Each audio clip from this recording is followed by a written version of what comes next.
Guys, I'm delighted. Steve Bruce joins us live. Steve, good morning. Good morning. Good morning. Morning, Steve. Steve, thanks so much for joining us. Simon's with me, so too is Danny. So Friday night, Steve, you're 4-0 up at one point. Did you always believe your side could get a result like that against the so-called big teams? Well, you always think you're capable of getting a result, but I don't think we all didn't envisage that would be 4-0 up with 10 minutes to go. I mean, we still made hard work with it in the last 10 minutes. That wouldn't be Newcastle without that. But, certainly I always feel when we're close to full strength that we're capable of getting a result. I don't think anybody's seen that. As I said, we'd be 4-0 up with 10 minutes to play against a really good Leicester team. Sure. Did it frustrate you to a degree, Steve, that we haven't seen this from your team before now that we're in the home straight, if you like? Well, yeah, I mean, look, I said all along, Jim, I was always quietly confident that if I get the big players fit, especially the ones at the top end of the pitch, I keep repeating this because it gets like a long playing record. Without them at the top end of the pitch, were big players who we've invested money in. Then it became a bit of a struggle. We struggled at certain times, and Alan was missing for the best part of 5 months. And I can give you all sorts of examples of all sorts of teams, but a team in the bottom half of the Premier League, where we've been unfortunately for the last few years, we just couldn't function the way we would like to without the big players not being fit. Steve, is that where you think a lot of the criticism came from during your bad spell? Because the argument was about the negativity, setting up too defensive. Was it a case of the injuries dictating you had to do that, or was it just a lack of quality you had? Saying, Danny, you know as well as that is we would always love to be like Liverpool City, wouldn't we? And free flow and open, and we'll go to Man City and say, "Come on, let's go and take you on the game of football." Dan, you've got to find a way, and you've got to be a bit pragmatic. And at times, I make no excuse. We have to be, but all along, you're always thinking, well, we've built the team over the last couple of years, and we've invested the money on Almiron, Joe Linton, Callum, Alan. So we always thought, well, there's our threat.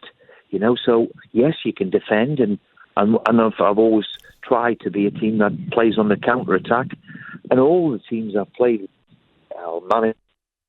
try to play two up, one off. I've always tried to do that, but unfortunately, we were without them for too long at times. Yeah. On St. Maximum, interestingly, Steve, he's saying he's happy to stay, but he doesn't fancy another fight against the drop. Well, I suppose none of you do. But, I mean, what do you see him in terms of his future? Where do you see that? Is he committed? Well, I've seen him when we signed him, that he's going to be something that gets you off the edge of your seat. And how often, you don't say that very often about an individual player. He's got wonderful natural ability, and it wouldn't surprise me that other teams are looking because of his abilities there for everybody to see. And he's right. Nobody wants Newcastle to be in a relegation fight. I have to tell you, sometimes this year it feels as if we're the only one in a relegation battle. But yeah, I mean, look, he's a very, very gifted individual and young, of course. So but the last thing we want to be doing is selling more better players, that's for sure. Of course. And when Simon and I have been on, we've observed it, Steve. You've come in for some flack. Social media, we do. Yeah. He does, I do, you do. You've come in for some fierce criticism this season. When it really got hot under the collar, was there ever any temptation just to say, do you know what, you can keep this? Well, I thought myself at the time, the easy thing would be to say, I don't like this. I'm not enjoying this anymore. I'm getting a bit of stick. I'll just walk away. That's never been me, really. My thought was, well, I'm going to batten down the hatches and make sure that I keep Newcastle in the division, and that's all I focused on. Really, I couldn't change anything else. You're working tirelessly to get a result here or there to make sure that the club, and the most important thing, I think most people who know me, the most important thing for me is the club, and so there was never really any danger of me doing that because, as I said, I was embroiled in making sure that the club stayed in the division. I mean, even when they brought in Graham Jones, who was at Bournemouth at the time, and I've known Graham for years, in he comes, and then we witness it. Well, Graham Jones has come in because they're going to push Bruce sideways and he's going to take over. I mean, did that amuse you? Did it intrigue you? Did it frustrate you? It's part and parcel, I suppose, of the whole thing at the time. You know, there was the club appointing somebody above me as if I was going to accept that. Look, you know, when results are going against you, you can do one or two or three things. You know, you can change your team, you can change your formation, and you can add somebody to maybe give you a lift or something different ideas on the training ground. And that's what we decided to do over that really difficult period. I'm delighted that I chose Graham. You know, there's one or two others in the frame too. He's come in and helped us enormously. There's no question about that. But the other staff that work alongside me too, Stephen, the two Steves, the Clements and Agnew, and, you know, Harper, and, you know, we even brought Ben Dawson up from the academy to come and give us a hand too at times, you know, when COVID was rife. So all of them people who have worked tirelessly, you thank enormously. Yeah, and you can confirm to us and the Newcastle fans listening, Steve, bringing in Graham was your idea, wasn't it? You wanted him there and you fought for him to be there. Yeah, I mean, you know, you can't stop that, you know, where you think, hang on a minute, this is ridiculous, you know. But look, Graham was my appointment. I interviewed him in London, and it was a difficult decision for him because he was going very, very well at Bournemouth. The key to it was, of course, he was a Geordie. He was intrigued by going home, and thankfully he did, because he's played a big part. Steve, as everyone knows, you and I have got a relationship that goes back many, many years, back to when you were with me at Palace. But a few questions I wanted to ask you is, what do you make of it? I mean, this is the job that I know you wanted for a long time. I know you wanted it when other opportunities came up, when Freddie Shepherd was there back in the early days and situations didn't manifest themselves because you were at Birmingham and we parted ways the way that we did. This club that you support, that you've gone in and managed, what do you make of this club? Do you think you've had a fair shake? Because you've gone in after people like Rafa Benitez that were fans' favourites for a variety of reasons. What do you make of the way that some of the pundits, some of the media, some of the fans have behaved? Do you think you've had a fair opportunity to really advance your case? Well, first of all, about the club, it's a fantastic football club, Simon. And, you know, if you're a Geordian from there, you know, it's quite unique. And I've said that many, many times. You know, the vast majority, I bump into people in the streets, and let's be fair, it's all been different this year for lockdown, and nobody's been very far. But the vast majority have wished me the best of luck, taking no notice of the rubbish. But it is very, very difficult, Simon. You know, and you know, there's certain journalists you've had on your show from day one. Didn't want me to have the job. You know, I was never going to be good enough. Now that's fair enough. That's his opinion. We all respect that, and no problem. But when it's now just built on the whole thing of, well, come on then, be a bit balanced. Look, if you're going to do this job, Simon, you all know that we're going to get criticised. You're owner of a football club, manager, CEO, you're going to get criticised, of course. It's part and parcel of it, and you have to accept it. But at times I felt this had been a bit unjust. As I've said all along, just please try and judge me when everybody's fit. Now, I know a lot of people are going to say, but you've got to make, you know, you've got to have a better squad, blah, blah, blah. I always said when we're all fit and okay, then we'll be okay. Now, here's the big thing. Newcastle in the last 14, 15 years or whatever have been in the bottom half of the Premier League. You know, and we all would love to see Newcastle United back to where they're signing the Alan Shearers of the world for world record fees. That ain't going to happen. You know, it ain't going to happen. And that's the difficult thing of managing the expectation, which obviously is still there. Do you look at it as a very invidious position? Because I look at it on your behalf, which is not my gift, but I do it anyway, as an invidious position, because right now you've beaten Leicester, which is a very impressive result. You beat Everton with a very impressive result.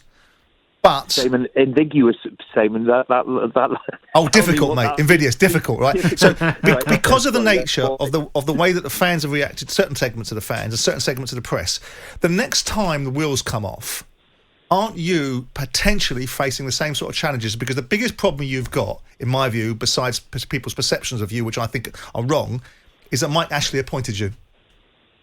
Yeah, possibly. And if it goes wrong again, that's always, always going to be just one.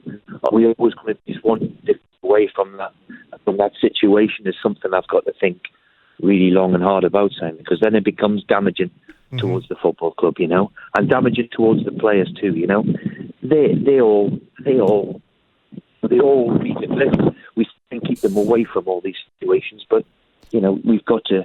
If it hampers them, and then that's the one thing I've got to look at, Simon. That's for sure. Steve, stay with us. We're hearing you. It's a bit windy up there in the northeast this morning. We'll come back to you in a second, Steve. Just a quick break and we're back with you. Simon touched on it, Steve, just before we hit the break there. The fact that Mike Ashley is at the top of the club, you can't help that. It looked like Ashley was going to sell to the Saudis and things might have been different then. But as long as Mike Ashley is at the football club as the owner, is it not the case that you as manager are going to get flack from the support in some shape or form by association with Ashley? Possibly. Look, the takeover, we were all, and Mike no more disappointed than Mike, I'm sure, that all of a sudden, you're selling to, the Saudi people who all of a sudden will generate that income, which, when we see the likes of Man City, that's what everybody would love to see. What supporter would have you, Rob, Yeah. The fact is, we're not there with it. So, until that happens, and I'll do the best I possibly can for the club, and especially this season and last season. And until that happens, it's no secret that obviously Mike wants to sell the club, and I think for everybody's sake, I think that would be the best thing. Give us an insight, Steve. After that result at Leicester on Friday, was Ashley on to you, congratulating you and the team? No, but have a regular with Lee, the CEO. So it's never been. I always been Mike in times of when you're up against it, is when you need his support, and that's been throughout the year. He's been steadfast in that. So as a manager, that's all you want. You don't need pats on the back when you do well, because that's easy then. It's the tough things is when you need your owner, your CEO, to get behind you to make sure that you still stick your chest out and have that confidence in yourself, because it's not easy. And thankfully, a bit of experience helps in that situation. But no matter how long you've done it, if you keep getting battered from the post, you need a little reassurance now and again. Steve, we're going to get back to you in 1 second. Again, the mobile signal not that great. I mean, I see exactly where he's coming from. Simon, as you can expect, there's a bit of a pile-on with some sections of the Newcastle support. There's Jake Jackman. Jake, good morning to you. Yep. Steve Bruce coming on to take the praise while things are going his way. He's loving it. Now, Jake, you got to give... I mean, honestly, that's what annoys me at times, Simon. Steve Bruce got a result on Friday night that's made us all sit back and think, well done, well done. And they've survived in the Premier League. He deserves to come on and say it how it is. I mean, the narrative gets advanced is that people like me, you, and other people that are part of his little media mates support him, and we're cronies. Yeah. If anyone was not likely to support Steve Bruce, it's probably me, because he and I had a massive fallout 19 years ago about something that we've well rehearsed and put to bed. I look at him as a football manager, and I'm a very balanced point of view. One of the questions I was going to ask him, if we've got him back, was, Steve, ask you a question about, if you look back over the last year and think to yourself, what could I have done better? Because one of the observations that's been made is you made a statement about, I'm going to do things my way, which kind of opened the door for certain journalists or pundits to turn around and say, well, which way were you doing it before? When you look back on the season, how do you think things could have been done differently from your point of view to be able to address some of the, I think, inane crap that you have to endure, but notwithstanding it, it's still out there? Yeah, I mean, hey, great question, Simon. Look, I tried to change it very early, like most managers do, and I quickly realised that we weren't capable. We were used to defending deep, sitting deep, if you like. There's nothing wrong with that at all. And the players were very comfortable. When I inherited 6 centre-halves who were all, very comfortable playing that way. And after being sort of 15, 18 months of doing that, after awful result at Sheffield. I remember the day I've come out with that to say, right, I'm gonna try and change if I possibly can, because the result and all the rest of it was painful for everybody.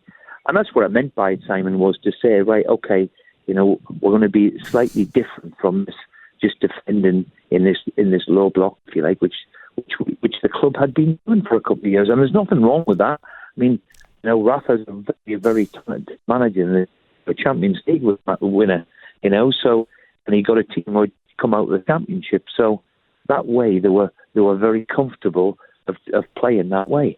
So I didn't change it at all. I left it alone, simply because it was the best way of getting it. Yeah, best way of going forward. Steve, we're almost there. Keep persisting with this signal and we'll get there. Do you go into next season with Newcastle, Steve? Well, hey, listen, that's for others. There's got to be for big discussions to be had, like most clubs, most clubs have it now. They're going to review all the season and what's happened. Listen, I'm a football person and I'm still too early to retire yet, I think. But all of them conversations will happen over the next couple of weeks, I'm sure. Steve, just a football question to finish, which I think is what we all like talking about. Oh, lovely, Danny. Callum Wilson, I thought he was superb Friday. He showed exactly what you've been missing when he's been out. If you're Gareth, would you take him? Yes. I think I would. He offers something a little bit different. He's a traditional centre forward, isn't he? Who if he can play, he plays on the shoulder, Danny. And if there's teams like the big teams of today push up and play a high line, then you're running a risk with him, because if you get in a foot race with him, Danny, he'll run away from anybody. So I want to be biased because what he's done for me, but certainly I hate him. Yeah. And one or two Newcastle fans asking us, Steve, that Joe Willock situation, would you wish to try and make that permanent? Oh, all of us would love to make that. Look, he's a 21-year-old midfield player who's got 5 goals since the turn of the year. So, of course, we'd all want him, but we have to respect that he's Arsenal's player, and I'm sure Arsenal have got big discussions this summer as well. So, if there's a possibility that we can bring him back, we'd love to do it. Steve, I want to thank you very much for joining us this morning. We got there. We got there in the end. I'm sorry about the small chaps as where I live. I'm in the country a little. Can you just, Brucey? Can you just do one thing for me? Can you rescind the ban on Craig Hope, the journalist, and put him in his place at the next press conference? Simon, you put him in his place a few times. He needs putting in his place because, unfortunately, Simon, in all of it, right? Your radio station gives him air, and that thing makes him feel a little bit special, And for me, sometimes he's just totally unbalanced. It's always a negative, and that for me is totally wrong. Steve, thank you very much indeed for joining us live this morning. Steve Bruce, Newcastle manager, of course, answering our questions on the fallout with some of the fans, certainly, on Mike Ashley and on his future next season. Does he go into next season? Well, he's certainly thinking he will. Stay with us, Jim, Simon and Danny. We're live this Monday morning on talkSPORT.